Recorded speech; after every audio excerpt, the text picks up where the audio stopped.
Hello friends, क्या SR academy commerce institute के YouTube channel पर एक बार फिर से आपका हार्दिक स्वागत है। Income tax dose to.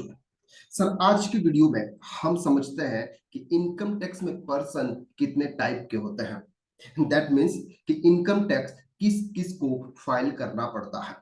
अब सर, यहाँ पर हम इनकम्स के रिलेटेड बात नहीं करते हैं कि किसी का इनकम 2.5 लाख से ऊपर है तो उसको इनकम टैक्स रिटर्न फाइल करना पड़ेगा। सर, हम यहाँ पर जो बात कर रहे हैं ये कर रहे हैं सर, पर्सन कौन कौन से, यानी कि किस किस पर्सन को इनकम टैक्स रिटर्न फाइल करना पड़ता है। जैसे नॉर्मली अगर हम देखा जाए तो पर्सन ऐसे दो टाइप्स के होते हैं, जैसे एक मेल और एक female.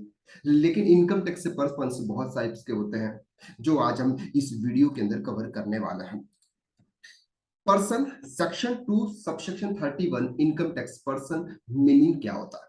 The terms person as defined under the income tax act covers is ambit natural as well as artificial person. Sir, एक नेचुरल पर्सन जो एक पर्सन होता है मेल और फीमेल, और एक आर्टिफिशियल पर्सन जो लॉ के द्वारा बनाए जाते हैं। Apart from a natural person, individual any sort of artificial entity will also be liable to pay income tax.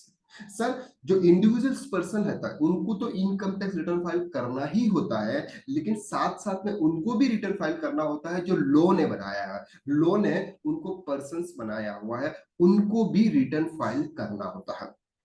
It may be noted that SSC, अब इसको हम इनकम टैक्स पर्पस से एसएससी भी बोल सकते हैं और पर्सन्स भी बोल सकते हैं। Under the income tax act 1961, a person by whom any tax other dues are payable under this act, income tax is to be paid by persons. मतलब ये जो पर्सन्स हैं उन सबको इनकम टैक्स रिटर्न फाइल करना होता है। अब सर, कौन कौन से इनकम पर्सन्स होते हैं जो हम आगे कवर करने वाले हैं। Therefore, deciding the status of person under the income tax is all the more important. Sir, आपको इनकम टैक्स रिटर्न फाइल करने से पहले पर्सन डिसाइड करना होते हैं कि आप कौन है। आप सर इंडिविजुअल है, आर्टिफिशियल ज्यूरिडिक पर्सन है, क्या है सर, ये आपको सबसे पहले डिसाइड करना होता है। Is more important as there are different set of tax rules rate which are applicable to different type of persons. Sir, ये जो इनकम टैक्स रूल्स हैं ये सभी के लिए सेम नहीं होते, ये अलग अलग पर्सन के हिसाब से अलग अलग होते हैं। तो अब यहाँ पर हम समझते हैं सर पर्सन कितने टाइप्स के होते हैं।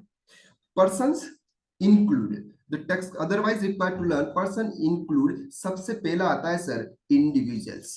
इंडिविजुअल्स का मतलब होता है कि कोई पर्सन जिसका जो एक नेम है, नेम का मतलब किसी बॉडी होती है, जैसे हम बात करते हैं फीमेल और male, that's called individuals person. Second है सर हिंदू अनडिवाइडेड फैमिली। अब सर ये कोई मेल फीमेल नहीं होता है, ये गवर्नमेंट के द्वारा लॉ के द्वारा बनाए जाते हैं, ये आर्टिफिशियल पर्सन माने जाते हैं। अब ये हिंदू अनडिवाइडेड फैमिली का मतलब होता है कि हिंदू लोग परिवार के एक या दो से तीन से ज्यादा लोग आपस में एक एचयूएफ बनाकर काम करते हैं, उनका एक नया पेन कार्ड जनरेट होता है। जब उनका एक नया पेन कार्ड जनरेट होता है तो वो एक आर्टिफिशियल पर्सन माने जाते हैं जिनको भी इनकम टैक्स रिटर्न फाइल करना होता है। Then a company, sir company भी एक आर्टिफिशियल पर्सन है। हम यहाँ पर कंपनी को ये से नहीं समझते हैं सर, कंपनी क्या है, एक आर्टिफिशियल पर्सन है, वो भी इनकम टैक्स रिटर्न फाइल करती है, वो भी बिजनेस करती है, वो भी ट्रांजेक्शन करती है। जिस तरह से एक इंडिविजुअल ट्रांजेक्शन करता है उसी तरह से कंपनी भी ट्रांजेक्शन करती है, तो वो भी इनकम टैक्स पर्पज से पर्सन माना जाता है, एसएससी माना जाता है। अगर कोई भी कंपनी बिजनेस करती है तो उसको भी इनकम टैक्स रिटर्न फाइल करना होता है। अब फर्म, फर्म का मतलब सर हम यहाँ पर बात कर सकते हैं पार्टनरशिप फर्म की। अब पार्टनरशिप फर्म के अंदर दो या दो से ज्यादा पार्टनर्स होते हैं। अब पार्टनरशिप फॉर्म पार्टनरशिप डीड के द्वारा बनाई जाती है, उनका भी एक नया पेन कार्ड जनरेट होता है, नए पेन कार्ड के हिसाब से फॉर्म क्रिएट की जाती है, और उस फॉर्म जो इनकम्स या फिर जो बिजनेस करती है उसके हिसाब से उस फर्म को इनकम टैक्स रिटर्न फाइल करना होता है। और इंडिविजुअली उन पार्टनर्स को तो करना ही होता है, क्यों, क्योंकि वो तो सर इंडिविजुअल है ही सही, लेकिन उन फर्म को भी इनकम टैक्स रिटर्न फाइल करना होता है जिनका सेपरेट पेन नंबर होता है। देन एसोसिएशन ऑफ पर्सन और बॉडी ऑफ इंडिविजुअल्स। अब सर ये क्या है एसोसिएशन ऑफ पर्सन और बॉडी ऑफ इंडिविजुअल्स, ये आपको नेक्स्ट लेक्चर के अंदर यानी कि नेक्स्ट वीडियो के अंदर आपको समझ में आ जाएगा, पूरा डिटेल्स में ये वीडियो मैं आपको बनाने वाला हूं। Then local authority and every artificial persons. Sir ये सभी जो होते हैं ये सभी पर्सन्स माने जाते हैं इनकम टैक्स पर्पज से। तो आपको यहाँ पर ध्यान लगाना है कि जब भी आप किसी का रिटर्न फाइल करते हैं तो आपको ये समझना है कि सर वो है क्या, कौन है।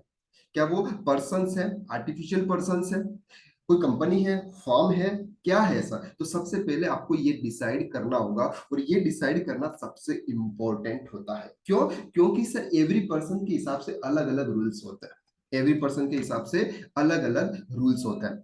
For the purpose of this clause, association of person और बॉडी ऑफ इंडिविजुअल और लोकल अथॉरिटी और an artificial judicial person shall be deemed to a person. Sir इनको भी क्या माना जाता है, इनको भी पर्सन्स माना जाता है। whether or not such a person or body or authority juridical persons was formed or established or incorporated with the object of deriving income profit and gains। Sir ये भी क्या करता है, ये भी इनकम जनरेट करते हैं, प्रॉफिट कमाते हैं। और गवर्नमेंट इसके ऊपर भी टैक्स लेती है, यानी इनसे भी टैक्स लेती है। तो यहाँ पर पर्सन का मतलब सिंपल मेल फीमेल से नहीं है। Income tax point of view से देखा जाए तो इनकम का मतलब होता है HUF, company, partnership, firm, individuals, AOI, BOI, artificial juridical persons, ये सभी पर्संस माने जाते हैं। तो जब भी आप इनकम टैक्स रिटर्न फाइल करें सबसे पहले देख लें उनके पैन कार्ड को, कि उसके पैन कार्ड से ही पता चल जाएगा आपको कि ये कौन है, ये फर्म है या कंपनी है या फिर इंडिविजुअल्स पर्संस है। तो आई होप कि आपको आज इस वीडियो के अंदर डिटेल्स में समझ में आ गया होगा कि income tax point of view से पर्सन कितने टाइप्स के होते हैं। और अगर आप जानना चाहते हैं सिर्फ बॉडी ऑफ इंडिविजुअल और एसोसिएशन ऑफ पर्सन, बीओआई और एओपी का क्या डिफरेंसेस है, उनको क्या बोलते हैं, इसका क्या मतलब है, तो उसके लिए आप हमारे चैनल को सब्सक्राइब कर लीजिएगा। नेक्स्ट वीडियो आपको इसी के ऊपर मिलने वाला है। अब तक अगर हमारे चैनल को सब्सक्राइब नहीं किया है तो प्लीज इस चैनल को सब्सक्राइब कर लीजिएगा। Thank you so much.